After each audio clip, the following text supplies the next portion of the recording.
नमस्कार, स्वागत है आप सभी का। आपके साथ मैं हूं आरजू साई। 8 नवंबर 2021 से शुरू हुई न्यूज 18 राजस्थान की मुहिम इतिहास रचने की ओर है। हमारी कोशिश कि खिलाड़ी खेलें, झेले नहीं को जबरदस्त रिस्पांस मिल रहा है। हालात सुधरे हैं पर अब भी काफी गुंजाइश बाकी है। तो चलिए उन्हीं गुंजाइशों को खंगालते हैं और देखते हैं न्यूज 18 राजस्थान की खेल क्रांति। खेल से खोलो किस्मत।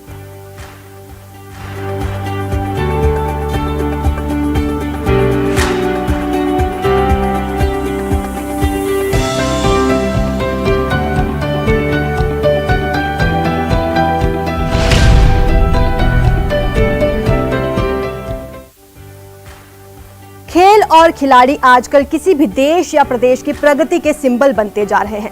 इस बात को गहलोत सरकार ने भी अच्छी तरह समझा। यही कारण है कि पिछले 3 सालों के अपने कार्यकाल में प्रदेश सरकार ने खेल और खिलाड़ियों के लिए कई नवाचार किए हैं। नौकरी आसान, सुविधाएं भरपूर, खिलाड़ियों की हर दुविधा होगी दूर। हर दिन लगातार हो रहे नवाचार, खेलों के प्रति समर्पित है सरकार।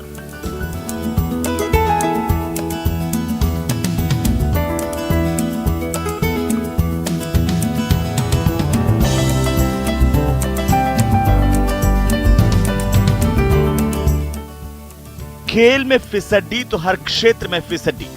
तेजी से बदलते दौर के बीच खेल और खिलाड़ी किसी भी देश या प्रदेश की प्रगति के पैमाने बनते जा रहे हैं। ओलंपिक में जीते पदकों की संख्या बताती है कि चीन महाशक्ति बनता जा रहा है कि अमेरिका में अभी भी पुराना दमखम बाकी है। मरुधरा की गहलोत सरकार भी इस बात को अच्छी तरह से समझ रही है। यही वजह है कि पिछले 3 सालों के कार्यकाल में सरकार ने प्रदेश में खेल और खिलाड़ियों पर खूब फोकस किया है।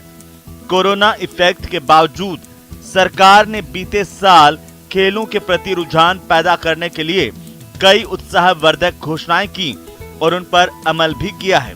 तभी तो सरकार ने इस साल आउट ऑफ टर्न पॉलिसी के जरिए 182 खिलाड़ियों को सरकारी विभागों में नौकरियां दी, जिसमें कई खिलाड़ियों को पुलिस विभाग में डीएसपी और वन विभाग में एसीएफ जैसे पदों पर नौकरियां दी गई। इसके अलावा ओलंपिक खेलने वाले खिलाड़ियों को 5-5 लाख रुपए की प्रशिक्षण की राशि दी गई। साथ ही ओलंपिक और पैरा ओलंपिक खिलाड़ियों के लिए मेडल की राशि को बढ़ाकर 1 से 3 करोड़ रुपए कर दिया गया।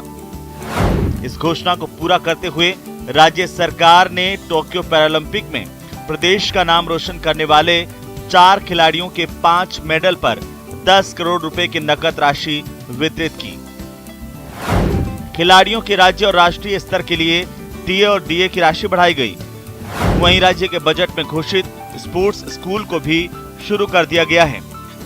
हर ब्लॉक में स्टेडियम निर्माण के काम शुरू किए गए हैं, जिसमें high performance training and rehabilitation centre तैयार किए गए हैं। वहीं इस साल जैसलमेर और डूंगरपुर में खेल अकादमियां शुरू की गईं। परिषद ने खेलों के लिए काफी योजनाएं इस साल में शुरू की। जैसे सरकार ने लगभग 182 लोगों को आउट ऑफ टर्न नियुक्ति, जिनका कोई एग्जाम नहीं, जो बंदा नेशनल में मेडल जीतेगा, एशिया में मेडल जीतेगा, ओलंपिक में मेडल जीतेगा, उसको सीधे हमने खुद उसको घर से बुला के उसको डायरेक्ट नौकरियां दी हैं। नौकरियां ही नहीं, साथ साथ में आप देखिए उनको डायरेक्ट डीवाईएसपी, वन विभाग में एसीएफ, सचिवालय में इंस्पेक्टर, सब इंस्पेक्टर, ऐसी सरकार ने नौकरियां खिलाड़ियों को दी। और इसके साथ साथ ही 2019 का जो 2% जो कोटा था, उसमें संशोधन करते हुए हमने राष्ट्रीय स्तर पे जो खिलाड़ी पार्टिसिपेशन करता है उसको भी 2% कोटे के अंदर सम्मिलित किया है। राज्य सरकार के नवाचार से खिलाड़ियों में भी जोश है। उभरते खिलाड़ियों ने सरकार की खेल जगत के लिए की जाने वाली घोषणाओं को समय पर पूरा किए जाने से खुशी जताई है।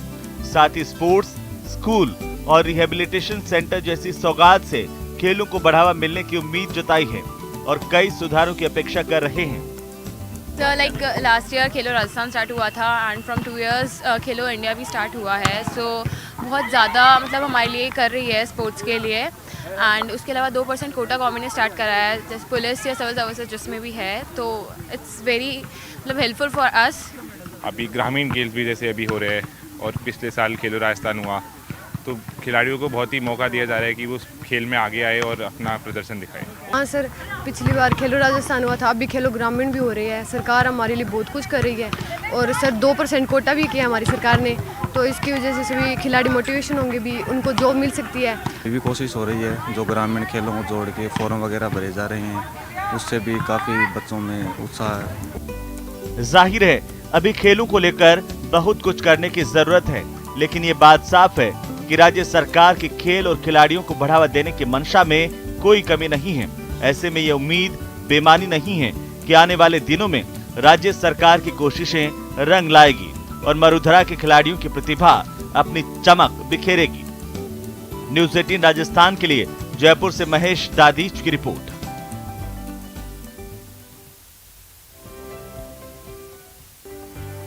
खिलाड़ियों को जीत के बाद यदि पुरस्कार और प्रोत्साहन समय पर मिलता है तो उनका हौसला दोगुना हो जाता है, लेकिन राज्य के सर्वोच्च खेल पुरस्कार माने जाने वाले महाराणा प्रताप पुरस्कार और प्रशिक्षकों को गुरु वशिष्ठ अवार्ड बीते 3 सालों से नहीं मिला। खेल पुरस्कारों में देरी, खेल परिषद की बेरुखी, कब मिलेंगे खेल पुरस्कार?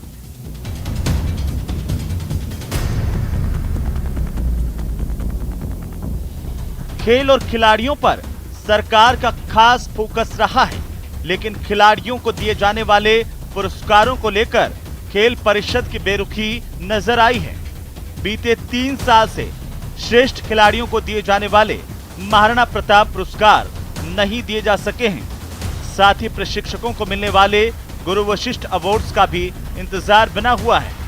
खेल परिषद ने आवेदनों को ठंडे बस्ते में ही डाल दिया है। सर देखिए, इसमें हमने बहुत ही ऑफिसर से भी मिले हैं, बहुत लोग से बात भी किया है।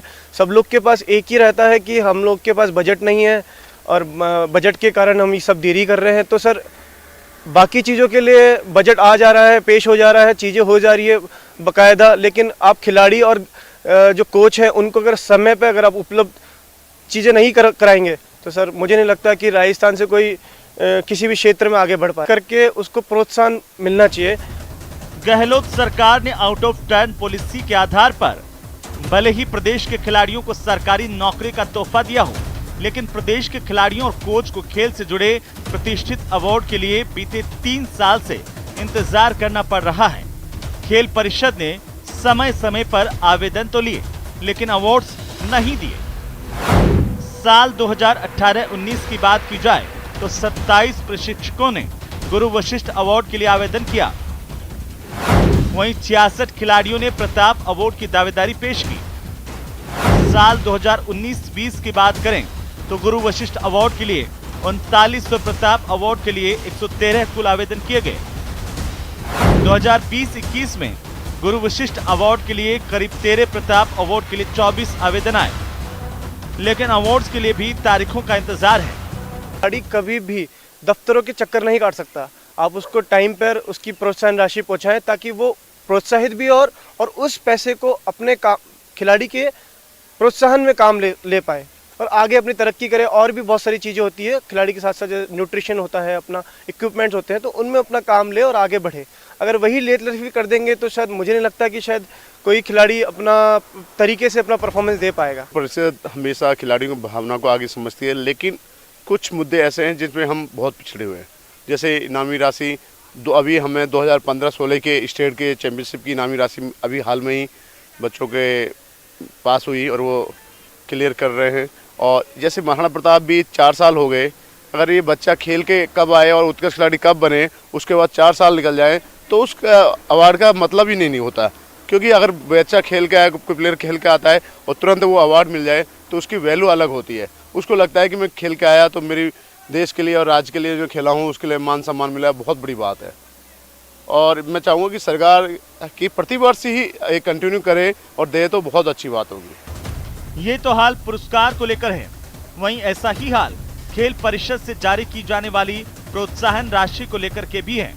परिषद का दावा है कि 30 करोड़ रुपए से ज्यादा के नकद पुरस्कार वितरित कर दिए गए हैं, लेकिन आज भी कई खिलाड़ी कई समय से प्रोत्साहन राशि नहीं मिल पाने की शिकायत करते नजर आते हैं।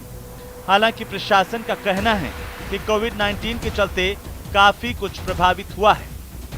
सर बहुत टाइम हो गया है, महाराणा प्रताप अवार्ड नहीं मिला है, हमें में प्रॉब्लम आ रही है, हमारी को इनामी राशि नहीं मिल रही है, बहुत साल हो गए हैं, मेरे को 4 साल हो गए हैं, अभी तक मेरा भी कुछ भी नहीं आया और प्लेयर्स का भी नहीं आ रहा है, बहुत प्रॉब्लम होती है हमारे। तो उसका बोलना चाहूँगी कि प्लीज़ जल्द से जल्द सरकार कुछ करे इस चीज़ के लिए। यस सर, बिल्कुल सर, टाइम पे मिलेगा तो खिलाड़ियों को मतलब प्रोत्साहन मिलेगा कि वो आगे बढ़ेंगे, आगे खेलेंगे।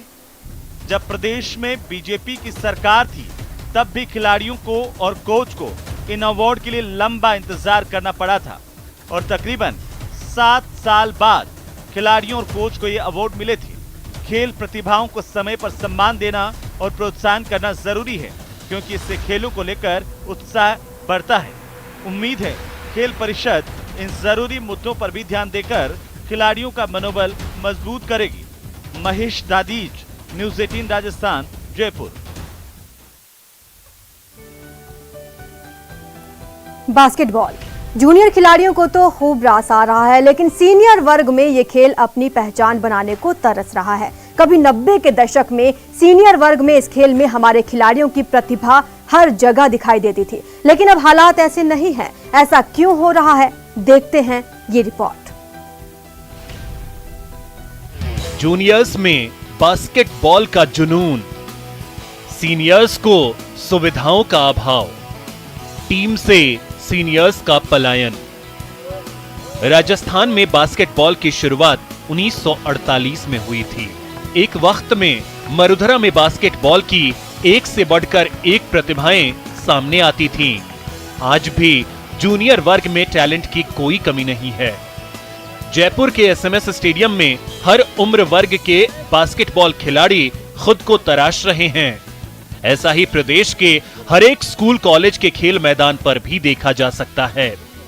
यह मेहनत का परिणाम है कि जूनियर वर्ग निखर कर सामने आया है। अच्छा, ये बास्केटबॉल जो स्टेट गेम कहा जाता है, वो आपका पसंदीदा खेल क्यों, किस तरह से और इसको क्यों खेल रहे हैं आप, क्या कारण? क्योंकि ये इंडिया में आज तक जो ये पसंदीदा गेम रहा है बहुत हाइट वाले लोगों का, तो मेरा बास्केटबॉल ही शुरू से रहा है कि बास्केटबॉल खेलूँ, क्योंकि हाइट भी मेरी अच्छी है और पसंदीदा गेम है मेरा ये। अच्छा, इस खेल में वैसे तो काफ़ी लोग आप लोग मेडल ला रहे हैं, जूनियर में, सब जूनियर में, सीनियर में मेडल नहीं आते। किस तरह से आप देखते हैं कि आने वाले दिनों में आप लोग कोशिश करेंगे तो सीनियर में मेडल आएंगे? जी, हमारे कोच सर हमारी पूरी मेहनत कर रहे हैं और इस हिसाब से हम बिल्कुल मेडल लाएंगे आगे। प्रदेश भर में सब जूनियर, यूथ, अंडर 17, जूनियर और सीनियर वर्ग के टूर्नामेंट होते हैं। क्रीड़ा परिषद की ओर से राज्य भर में बास्केटबॉल की 3 अकेडमी संचालित है, जिसमें 2 जयपुर, 1 जैसलमेर में है। रिकॉर्ड के तौर पर जैसलमेर की अकेडमी का प्रदर्शन अच्छा रहा है। हमारी तरफ से हमारी मेहनत पूरी है और हमारे कोच भी हमारी पूरी मेहनत करा रहे हैं हमें, और इस हिसाब से हम आगे जाके मेडल ज़रूर लाएंगे। अभी किस किस तरह से किन किन में मेडल आ रहे हैं आप लोग के? अभी हमने डिस्ट्रिक्ट में मेडल लाए हैं। मेरे को पसंद भी है थोड़ा बास्केटबॉल, और जैसे हाइट बढ़ाने के लिए भी बहुत अच्छा है ये, और इम्यूनिटी पावर भी मतलब बढ़ती है। कोच सर एक्सरसाइज भी कराते हैं और पसंद भी है मेरे को बास्केटबॉल खेलना। क्या करना चाहते हो उसमें, कहाँ तक खेलना चाहते हो? इसमें मैं स्टेट लेवल तक खेलना चाहता हूँ। करीब 25 साल का वक्त बीतने जा रहा है। राजस्थान की सीनियर टीम अंतर्राष्ट्रीय स्तर पर तो दूर, राष्ट्रीय स्तर पर भी पदक नहीं जीत सकी है। बेसिक फैसिलिटीज की कमी के चलते यहाँ के खिलाड़ी सीनियर टीम का हिस्सा बनते ही दूसरे प्रदेशों की टीमों में पलायन कर जाते हैं। सीनियर में मेडल लाने के लिए सबसे पहली चीज़ तो ये जाती है कि सीनियर एक जब वर्ड आ जाता है तो वहाँ पे कंपटीशन लेवल ज़्यादा बढ़ जाता है। वहाँ पे आपको अलग अलग लेवल पे वहाँ पे कंपटीशन लेवल पे तो आपको उसके लिए अपनी एक तो तैयारी मजबूत रखनी पड़ेगी। एक तो डेली बेसिस पे प्रैक्टिस चाहिए आपको। आप कभी भी ऑफ डे प्रैक्टिस नहीं कर सकते, जैसे आज कर ली कल छुट्टी कर ली, उसके लिए नहीं। अगर आपको सीनियर में मेहनत करनी तो सीनियर में कंपटीशन बहुत ज़्यादा होता है, तो इसके लिए आपको डेली बेसिस पे प्रैक्टिस बहुत ज़रूरी होती है। राजस्थान सरकार को कोचेज़ की एडवांस ट्रेनिंग पर भी ध्यान देना पड़ेगा। जूनियर लेवल की ट्रेनिंग और सीनियर लेवल के प्लेयर्स की ट्रेनिंग में रात और दिन का अंतर होता है, तो हमारे यहाँ के कोचेज़ को एडवांस ट्रेनिंग के जरिए सीनियर लेवल के प्लेयर्स को तैयार करने के लिए कोचिंग की जो एडवांस तकनीक है उनके द्वारा क्लिनिक्स लगानी चाहिए। आउट ऑफ टर्म पॉलिसी के अंदर चेंजेस करके जूनियर खिलाड़ियों के मेडल्स को भी सम्मिलित करना चाहिए, जिससे यहाँ के खिलाड़ियों को ज़्यादा से ज़्यादा नौकरियाँ मिल सके। अगर ये बदलाव सरकार विगत सालों में कुछ करती है तो निश्चित तौर पे हम देखेंगे कि राजस्थान अगले ही कुछ समय में सीनियर टीम के अंदर बास्केटबॉल में काफ़ी मेडल्स लेके भी आएगा। बहरहाल बास्केटबॉल जैसे खेल में यदि सीनियर खिलाड़ियों को भी सुविधाएं और संसाधन मिले तो शायद यहाँ की प्रतिभाएं भी देश दुनिया में अपना नाम कमा सकती हैं।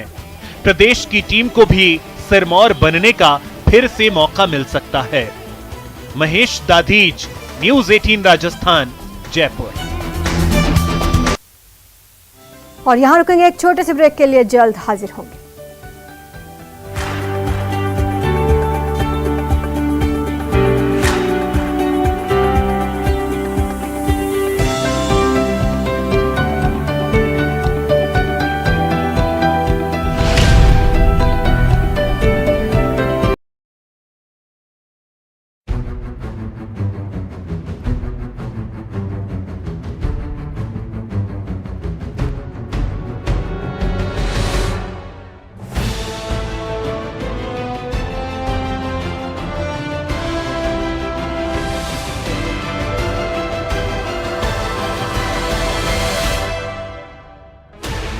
Sixteen channels, 15 languages, 26 states, 1,200 plus reporters, 66.9 crore viewers. India's largest news network, News 18 Network.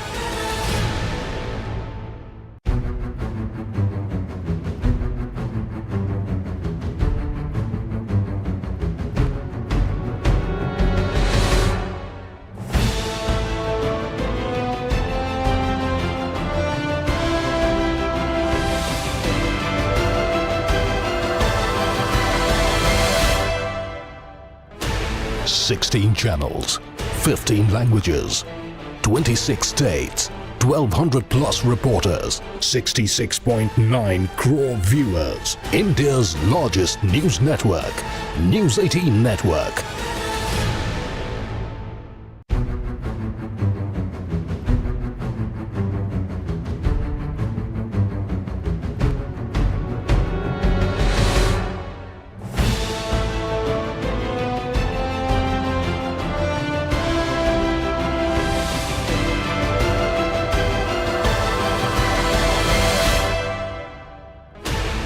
Sixteen channels, 15 languages, 26 states, 1,200 plus reporters, 66.9 crore viewers. India's largest news network, News 18 Network.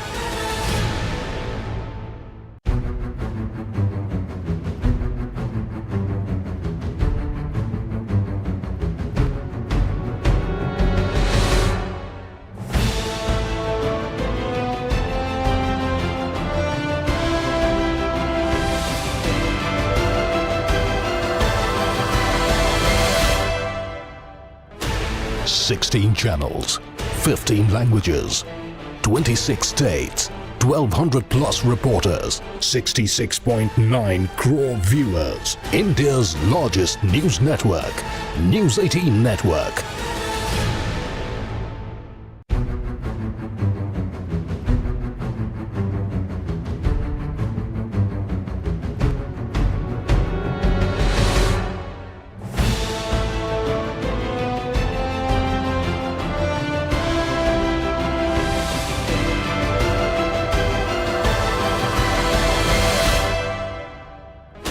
Sixteen channels, 15 languages, 26 states, 1,200 plus reporters, 66.9 crore viewers. India's largest news network, News 18 Network.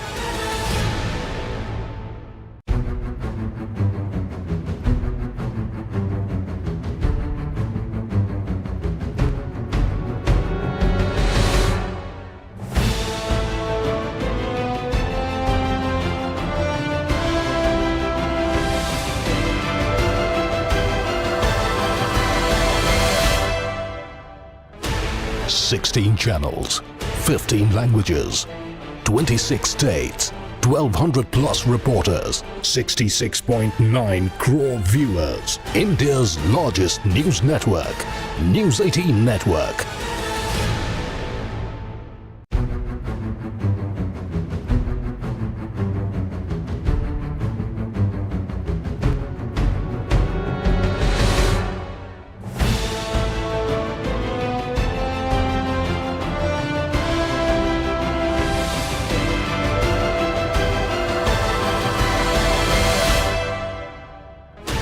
Sixteen channels, 15 languages, 26 states, 1,200 plus reporters, 66.9 crore viewers. India's largest news network, News 18 Network.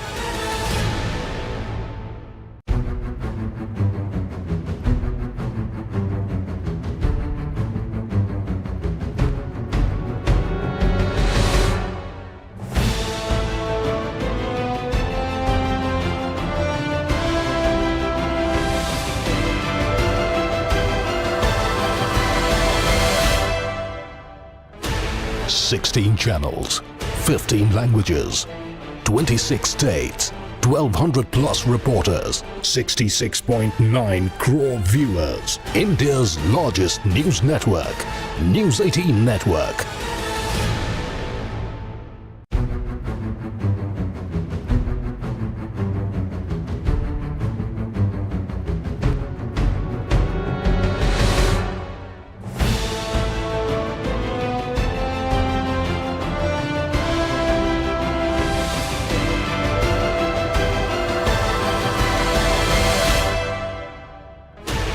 Sixteen channels, 15 languages, 26 states, 1,200 plus reporters, 66.9 crore viewers. India's largest news network, News 18 Network.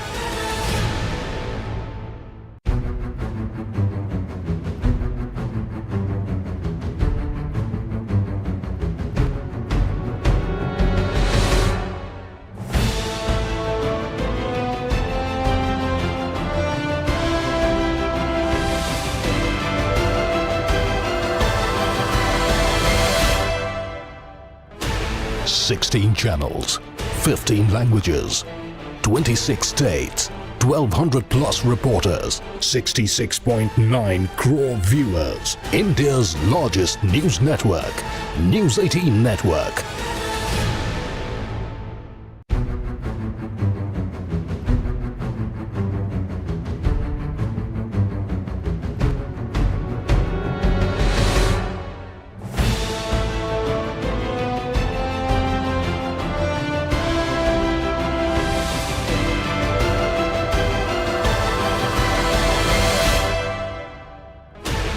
Sixteen channels, 15 languages, 26 states, 1,200 plus reporters, 66.9 crore viewers. India's largest news network, News 18 Network.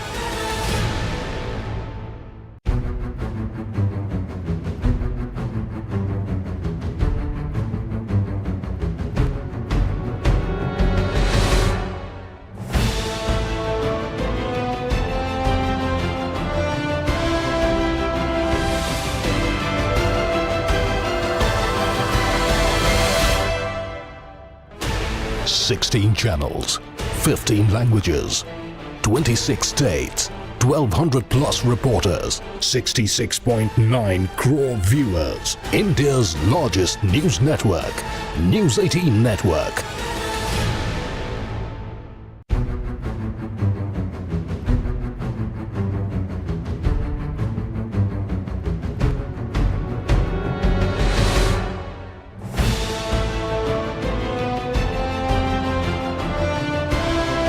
Olympic प्रतियोगिता के सफल आयोजन को लेकर राजस्थान राज्य क्रीड़ा परिषद की ओर से खिलाड़ियों के लिए ऑनलाइन और ऑफलाइन पंजीयन की सुविधा उपलब्ध करवाई गई थी। ग्रामीण ओलंपिक में भाग लेने के लिए पंजीयन कराने वाले खिलाड़ियों की संख्या पर नजर डालें तो इसमें नागौर जिला राज्य के अन्य जिलों से सबसे ऊपरी पायदान पर पहुंच गया है। नागौर जिले से सर्वाधिक 2,21,861 खिलाड़ियों ने राजस्थान राज्य क्रीड़ा परिषद की ओर से उपलब्ध करवाए गए पोर्टल पर और ग्राम पंचायत स्तर पर ऑफलाइन प्रक्रिया के जरिए अपना पंजीयन करवाया है। खिलाड़ियों के पंजीयन के मामले में नागौर को ऊपरी पायदान पर पहुंचाने के लिए शिक्षा विभाग का महत्वपूर्ण योगदान रहा है। नागौर जिले को 1,83,008 खिलाड़ियों के पंजीयन का लक्ष्य ही मिला था, लेकिन नागौर जिले ने 21% अधिक लक्ष्य हासिल किया। ग्रामीण ओलंपिक खेलों में सर्वाधिक पंजीयन का श्रेय नागौर के जिला कलेक्टर डॉक्टर जितेंद्र कुमार सोनी समेत जिले के शिक्षा विभाग, खेल विभाग और ग्राम पंचायतों को जाता है। पंजीयन की तैयारियों को लेकर हुई पहली ही बैठक में जिला कलेक्टर ने ये निर्देश दिए थे कि नागौर जिले को पंजीयन में टॉप रहना है। पंजीयन के कार्य की मॉनिटरिंग के लिए साप्ताहिक बैठक में चर्चा के अलावा सप्ताह में एक दिन वीडियो कॉन्फ्रेंसिंग के जरिए बैठक पंजीयन के लिए ही रखी जाती रही, जिसके बदौलत लगातार मॉनिटरिंग हुई और अधिकारियों से लेकर कर्मचारियों के कंधे पर जिम्मेदारी सौंपी गई, जिसका रिजल्ट आया और ग्रामीण ओलंपिक खेलों के पंजीयन में नागौर जिला पूरे प्रदेश में टॉप पर है। नागौर से न्यूज़ 18 राजस्थान के लिए महेंद्र बिश्नोई की रिपोर्ट। खेल से खोलो किस्मत में अब बात एक ऐसी गुरु दक्षिणा की जिससे हर गुरु गर्व करे। दरअसल सिरोही में पीटीआई को गुरु दक्षिणा में 900 किलो की फुटबॉल दे दी गई है। आज ये फुटबॉल इलाके में चर्चा का विषय बनी हुई है। एक सम्मान ऐसा भी, 900 किलो की फुटबॉल, पीटीआई को गुरु दक्षिणा। सिरोही जिले के उडवारिया गांव में 900 किलो ग्रेनाइट की फुटबॉल चर्चा का केंद्र बनी हुई है। वजह यह है कि गांव के स्कूल के बाहर सर्किल में छात्रों ने 900 किलो वजनी ग्रेनाइट की फुटबॉल बनवा दी। 900 किलो ग्रेनाइट की फुटबॉल वाला स्मारक छात्रों की अपने पीटीआई को गुरु दक्षिणा है। छात्रों की ये गुरु दक्षिणा आने वाली पीढ़ियों को प्रेरणा देती रहेगी। उडवारिया गांव में 18 साल पहले पीटीआई रतन सिंह के आने के बाद यहाँ फुटबॉल सिर्फ खेल ही नहीं, युवाओं का जुनून बन चुका है। पिछले 18 सालों में फुटबॉल ने उडवारिया गांव को एक मुकम्मल पहचान दी है। पहचान भी ऐसी कि पीटीआई रतन सिंह के स्कूल ज्वाइन करने के बाद 4 नेशनल लेवल और 60 स्टेट लेवल खिलाड़ी दे दिए हैं, जिससे छोटे से गांव का नाम राजस्थान में सबसे ऊपर लिया जाता है। ग्राम पंचायत उडवारिया द्वारा जन सहयोग से जो फुटबॉल स्टैचू बनाया है, इसका उद्देश्य है कि हमारे गांव में जो फुटबॉल है वो सिर्फ एक खेल नहीं होकर एक नव पीढ़ी के लिए, स्कूल के विद्यार्थियों के लिए एक जुनून बन के आया है। हमारे यहाँ से स्कूल से बहुत सारे विद्यार्थियों ने जिला लेवल पर, राज्य लेवल पर, यहाँ तक कि राष्ट्रीय लेवल तक भी हमारे गांव का नाम रोशन करा है। तो हमारे पूर्व खिलाड़ियों की इच्छा थी कि हम गांव में फुटबॉल को लेकर कुछ ऐसी याद बनाए, एक ऐसा स्थल बनाए जहाँ से हमारी नव पीढ़ी को, जो नए स्टूडेंट्स हैं, नए विद्यार्थी जो स्कूल जाते हैं, उनको भी प्रेरणा मिले और वो इस खेल के प्रति बहुत ज़्यादा जागरूक होकर और एक प्रेरित होकर उससे खेले। खिलाड़ियों का आभार व्यक्त करता हूँ जिन्होंने ये अनोखी पहल करते हुए खेल को महत्व देकर इस स्मारक का निर्माण करवाया। यह एक अनुकरणीय है। इससे आने वाले समय में सभी को प्रेरणा मिलेगी और साथ ही खेलों के प्रति जागरूकता पैदा होगी। मैं आशा करता हूँ आने वाले समय में मेरे स्कूल के बच्चे और बच्चियाँ भारतीय टीम में चयनित हो। राष्ट्रीय पुरस्कार के लिए भी पीटीआई युवाओं को तैयार करवा रहे हैं। पीटीआई के इस त्याग के कारण कई युवा अपने भविष्य को लेकर कई नए आयाम हासिल कर चुके हैं, जिसके बाद युवा गुरु को लेकर कई मान्यताएं सिरोही के इस गांव में सिद्ध होती नजर आती हैं। गुरु से प्रभावित होकर गुरु दक्षिणा में सर्कल स्कूल के बाहर 24 फीट व्यास का सर्कल बनाया गया है। उनके मन में विचार आया कि कुछ ऐसा फुटबॉल का सर्कल बनाया जाए जिससे हमारे सभी पूर्व खिलाड़ी और आने वाले जो बच्चे हैं वो भी इससे प्रोत्साहित हो। तो इस संबंध में सभी हमारे जितने भी हम सब पूर्व खिलाड़ी थे, इन्होंने थोड़ा थोड़ा अंशदान देकर और पंचायत के सहयोग से यह शानदार फुटबॉल का सर्कल सबने तैयार करवाया और आज आपके सामने यह बनकर तैयार है। इस संबंध में हम हमारे जो शारीरिक शिक्षक है, जिनकी बदौलत इस गांव में फुटबॉल है और यह गांव फुटबॉल के नाम से जाना जाता है, उनको और गांव के सरपंच जताराम जी चौधरी और सभी पूर्व खिलाड़ियों, मेरे युवा साथियों को मैं धन्यवाद देना चाहता हूँ। इतना ही नहीं, स्मारक के पास पौधे, फुलवारी और लॉन भी लगाई गई है। इसी सर्कल के केंद्र में ग्रेनाइट की 900 किलो वजनी फुटबॉल लगाई गई है। गांव को फुटबॉल में विशेष पहचान दिलाने वाले कोच और पीटीआई के मुख्य आतिथ्य में इस स्मारक का उद्घाटन किया गया। अब ये फुटबॉल खेल के साथ खिलाड़ियों को भी प्रेरणा दे रहा है। सिरोही से प्रतीक कुमार, न्यूज़ 18 राजस्थान। मुश्किल हालात हैं, मुश्किल फैसले का वक्त है, पर बात हमारे बच्चों की है जो हमारे सम्मान के लिए दुनिया से लोहा लेने की तैयारी में हैं। क्या हम उनके लिए इस मुहिम में अपना योगदान नहीं दे सकते? इसलिए फैसला लेना बेहद आसान है। आपको सिर्फ हमारे साथ जुड़ना है। न्यूज़ 18 राजस्थान आपसे अपील करता है, खेल से खोलो किस्मत।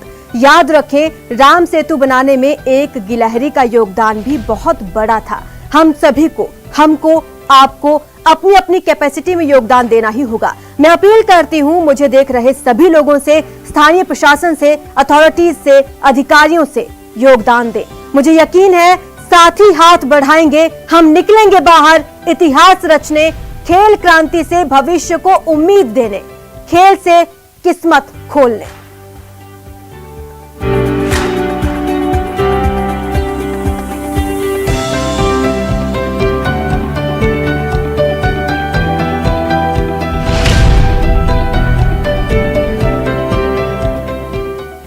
This news is co-powered by